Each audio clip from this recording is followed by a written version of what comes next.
Hello my dear students, welcome to Advait education. मैं दीपाली पांडे आपका स्वागत करती हूं अद्वैत एजुकेशन पर। आप लोगों ने लास्ट वीडियो लेक्चर देख लिए होंगे जिसमें हमने प्रीवियस ईयर क्वेश्चंस के बारे में डिस्कशन किया था। फ्रिक्शन या घर्षण से रिलेटेड किस तरीके के क्वेश्चन एग्जाम में पूछे जाते हैं ये हमने देख लिया था।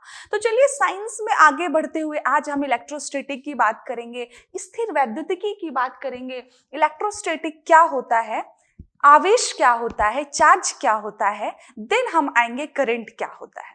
करंट टॉपिक से कई बच्चे घबरा जाते हैं, घबराने की बिल्कुल भी जरूरत नहीं है। जो भी पेपर में क्वेश्चन पूछे जा चुके हैं पुराने प्रीवियस ईयर्स में, उसको भी हम लेकर के आएंगे, सॉल्व कराएंगे बहुत जल्दी। 100 क्वेश्चन सीरीज भी लेकर आने वाली हूं मैं, जिसमें हम पर्टिकुलर टॉपिक वाइज डिस्कस करने वाले हैं कि पुराने जो पेपर में क्वेश्चन पूछे जा चुके हैं 100 क्वेश्चन पर्टिकुलर टॉपिक के, वो भी डिस्कस करेंगे।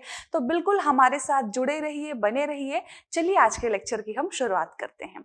तो शुरुआत करते हैं हम इलेक्ट्रोस्टैटिक से। इलेक्ट्रोस्टैटिक क्या, स्थिर वैद्युतिकी क्या होता है। इलेक्ट्रोस्टैटिक को मैं हिंदी में लिखूं तो कहूंगी स्थिर वैद्युतिकी।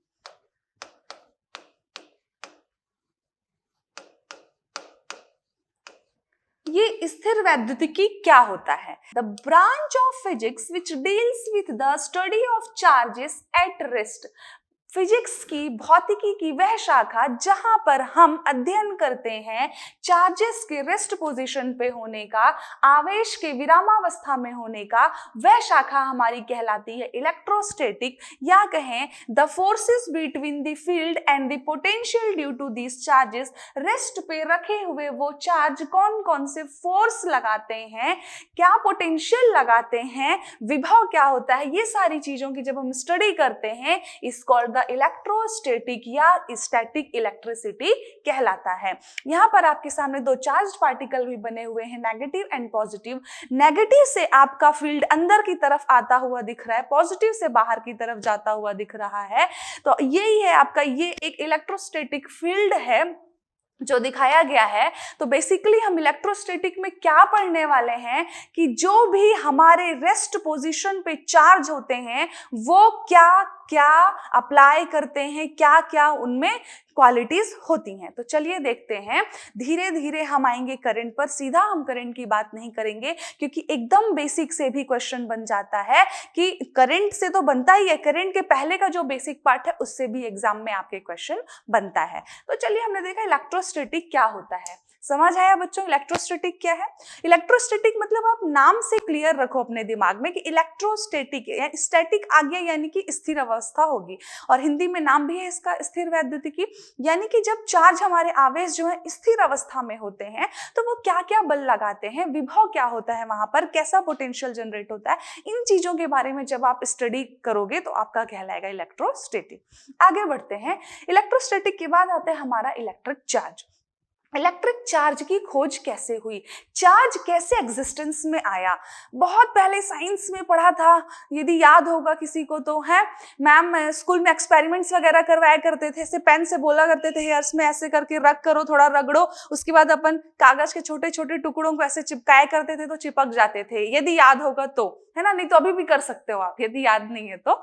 लेकिन ऐसा एग्जाम्पल से मैंने बताया कि जब हम चार्ज पढ़े थे साइंस में तब ऐसा वाला एग्जाम्पल हमें करवाया गया था स्कूल में एक्सपेरिमेंट के तौर पे। तो आइए देखते हैं कि चार्ज जो है, चार्ज क्या होता है।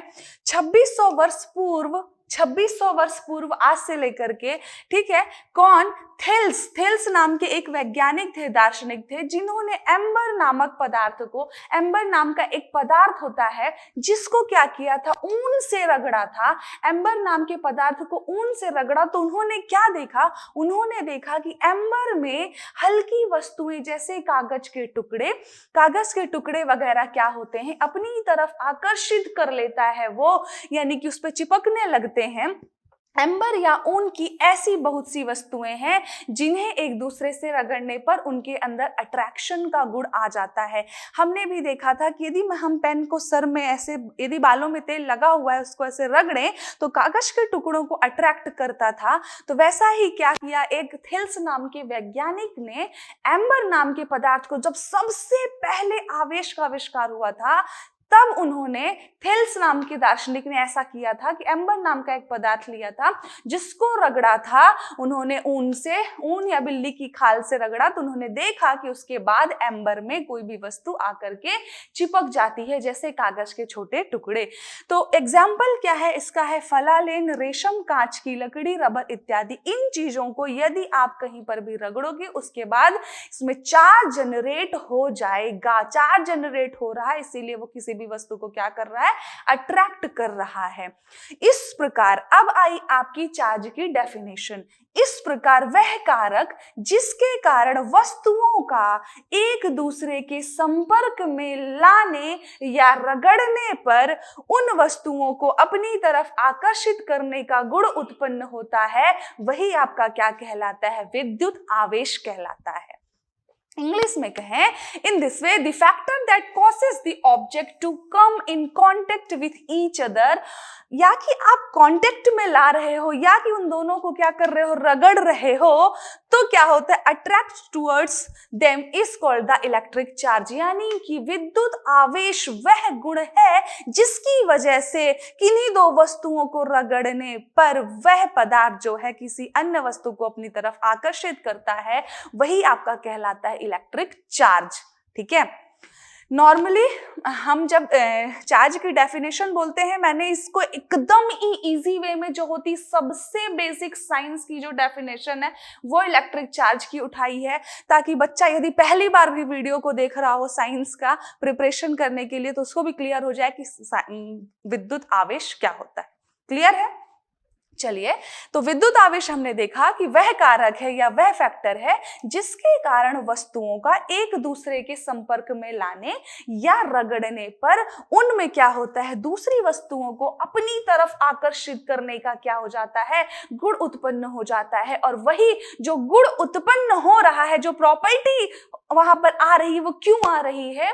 वो प्रॉपर्टी आ रही है विद्युत आवेश की कारण, विद्युत आवेश की वजह से। तो वही जो कारण है वो आपका कहलाता है विद्युत आवेश। जो गुण उत्पन्न हो जाता है वही कहलाता है विद्युत आवेश, या कहेंगे इलेक्ट्रिक चार्ज। क्लियर हुआ?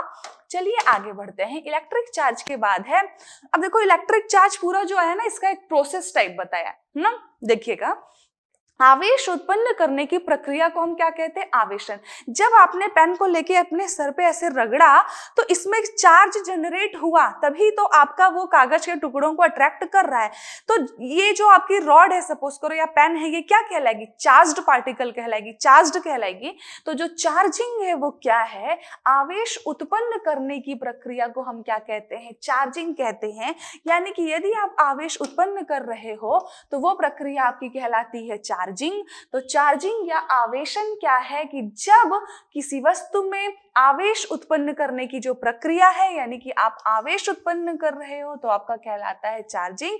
दूसरा कह रहा है कि इस गुण को प्राप्त वैद्युतमय इलेक्ट्रिफाइड या आवेशित पदार्थ कहलाते हैं। अब ये जो आपकी पेन है, यदि आपने इसको सर से रगड़ा, इसमें चार्ज आ गया, यानी ये चार्ज हुआ, और ये क्या कहलाएगा? आपका चार्ज्ड पार्टिकल कहलाएगा या आवेशित पदार्थ कहलाएगा। क्यों? क्योंकि इस गुण को उसने प्राप्त कर लिया है। ठीक है। अगला कह रहा है, थर्ड नंबर, आवेश के कारण वस्तु में दूसरी वस्तुओं को आकर्षित करने का जो गुण है वो वैद्युत इलेक्ट्रिसिटी कहलाता है। जब आपने सर से रगड़ा और हमने देखा कि वो कागज के पार्टिकल को अट्रैक्ट कर रहा है, तो जो अट्रैक्शन आया यहाँ पर वो क्या है? एक तरह से आपका इलेक्ट्रिसिटी ही है, क्योंकि electricity is the flow of moving charged particle. ठीक है। जब चार्ज पार्टिकल मूव कर रहे होते हैं तो हम क्या कहते हैं? उसको इलेक्ट्रिसिटी। यहां पर जिस तरीके से हमने चार्ज की शुरुआत करी है वैसा मैं इलेक्ट्रिसिटी को डिफाइन कर रही हूं। बाकी हम तो I is equal to q by t आगे देखने वाले हैं। ठीक है। चलिए, अगला कह रहा है, फोर्थ नंबर, घर्षण से प्राप्त इस प्रकार की विद्युत को घर्षण विद्युत कहते हैं। यानी कि फ्रिक्शनल इलेक्ट्रिसिटी क्या है? अभी अभी पढ़े हैं हम, फ्रिक्शन क्या होता है, घर्षण क्या होता है? संपर्क में रखी कोई भी दो वस्तु संपर्क में रखी हुई है, इसका मतलब है वहां पर घर्षण है, घर्षण विद्यमान है, फ्रिक्शन है वहां पर। ठीक है। तो यदि कोई वस्तु साथ में रखी हुई है तो वहां पर घर्षण है, लेकिन यहाँ पर तो हम दो वस्तुओं को रगड़ ही रहे हैं, तो भाई तो संपर्क हुआ, फ्रिक्शन हुआ, तो क्या कहलाएगा? वो फ्रिक्शनल इलेक्ट्रिसिटी कहलाएगा। जब हम किसी क्या करते हैं, घर्षण से प्राप्त करते हैं, तो उसको हम क्या कहते हैं? फ्रिक्शनल इलेक्ट्रिसिटी कहते हैं। यदि घर्षण से प्राप्त आवेश चार्ज वहीं पर स्थिर रहे, अब हमने दो वस्तुओं को रगड़ा, ठीक है, और उसमें से जो चार्ज निकला वो चार्ज जो है वहीं पर स्थिर है जहां पर उसकी पोजीशन थी, तो वो कहलाता है हमारा स्टैटिक इलेक्ट्रिसिटी, ठीक है। और इस प्रकार की स्थिर वैद्युत के गुणों व अनुप्रयोगों का यदि हम अध्ययन करते हैं, स्थिर चीजों का, ठीक है ना, स्थिर विद्युत के गुणों का व अनुप्रयोगों का यदि आप अध्ययन करोगे तो वो कहलाता है स्थिर वैद्युतिकी या इलेक्ट्रोस्टैटिक। तो हमने देखा था इलेक्ट्रोस्टैटिक शुरू किया था कि एकदम स्टैटिक चार्ज्ड पार्टिकल का अध्ययन करना है, और यहाँ पर भी आकर के हमने देखा कि इस प्रकार विद्युत जो है, स्थिर विद्युत के गुणों व अनुप्रयोगों का अध्ययन करना जो है वो विज्ञान का कौन सा पार्ट कहलाता है? इलेक्ट्रोस्टैटिक या स्थिर वैद्युतिकी कहलाता है। क्लियर हुआ? चलिए आगे बढ़ते हैं। इसमें से क्वेश्चन कभी कभी पूछ देता है कि फ्रिक्शनल इलेक्ट्रिसिटी क्या है, चार्ज्ड पार्टिकल क्या कहलाएगा यदि आप दो वस्तुओं को रगड़ रहे हो ना। बाकी ऐसा कोई बहुत बड़े क्वेश्चन नहीं जनरेट होते, लेकिन हमारी टर्मिनोलॉजी क्लियर होनी चाहिए। यदि हमने चार्ज्ड कहा तो हमारे दिमाग में होना चाहिए कि चार्ज्ड मीन्स क्या, आवेशित कैसे। क्लियर? चलिए अगला देखते हैं, आगे बढ़ते हैं। टाइप्स ऑफ चार्ज देखते हैं, ठीक है, कि हमारे जो आवेश है वो कितने प्रकार का होता है। आवेश हमारा बेसिकली दो प्रकार के होते हैं, positive charge and negative charge. Types of charges दो हैं, पॉजिटिव एंड नेगेटिव, ठीक है। अब आवेशों का जो प्रकार देखा हमने, पॉजिटिव चार्ज, नेगेटिव चार्ज है क्या, देखते हैं। आवेशन जो है ना हमारा, जो चार्जिंग है, इसके लिए अभी हमने देखा कि दो वस्तुओं को आपस में रगड़ा जाता है। भाई यदि हमें चार्जिंग क्रिएट करनी है तो हमने क्या किया, दो वस्तुओं को आपस में रगड़ा, उन दोनों पर ही आवेश उत्पन्न होता है। जब हम दो वस्तुओं को रगड़ रहे हैं तो इन दोनों पर ही आवेश उत्पन्न होगा, लेकिन उत्पन्न जो आवेश है उसका परिमाण तो समान होगा। दोनों में जो उत्पन्न हो रहा है आवेश या चार्ज, उनका मैग्नीट्यूड तो सेम होगा, लेकिन उनकी प्रकृति या उनका नेचर भिन्न होगा। किसी में पॉजिटिव चार्ज आएगा तो किसी ना किसी में नेगेटिव चार्ज आएगा, ठीक है। एक वस्तु पर उत्पन्न आवेश को धन आवेश कहते हैं, बिल्कुल, तथा दूसरे पर उत्पन्न को ऋण आवेश कहते हैं। Charge is generated only when we are rubbed together for charging. यदि हम चार्जिंग करने के लिए दो वस्तुओं को रगड़ रहे हैं तभी हमारा चार्ज जनरेट होगा, और जब चार्ज जनरेट होगा तो वो मैग्नीट्यूड में तो सेम होगा, लेकिन ये जरूरी नहीं है कि उसका जो नेचर है वो भी सेम हो। एक में पॉजिटिव होगा तो एक में नेगेटिव होगा, क्योंकि हमारा electrostatic positive and negative charges के बीच में ही क्या करता है, पूरा लाई करता है, ठीक है, हमने देखा है। चलिए, तो the charge generated on one object, जो एक ऑब्जेक्ट पे चार्ज जनरेट होगा वो होगा आपका पॉजिटिव चार्ज, और जो दूसरे में जनरेट होगा वो होगा आपका नेगेटिव चार्ज। क्लियर हुआ? यानी कि धनात्मक आवेश और अगला है ऋणात्मक आवेश। अगला है कूलॉम्स लॉ। अभी हमने देखा हमारा चार्ज जनरेट हो रहा है, ठीक है, हमने जब दो वस्तुओं को रगड़ा तो उन पर आवेश आया, एक पर आया पॉजिटिव, एक पे आया नेगेटिव। तो हमारा एक पे आ रहा है पॉजिटिव, एक पे आ रहा है नेगेटिव। अब वो जो पॉजिटिव नेगेटिव है उनके बीच में क्या चीजें होने वाली हैं? क्या वो दोनों अट्रैक्ट करने वाले, क्या वो दोनों रिपेल करने वाले हैं, क्या गतिविधि होने वाली है? इस गतिविधि को हम डिफाइन करेंगे कूलॉम्स लॉ के थ्रू। अब कूलॉम्स भी आए, अब हमारे थेम्स नाम के साइंटिस्ट ने तो बताया कि एम्बर नाम का पदार्थ है, चार्ज को उन्होंने इंट्रोड्यूस किया।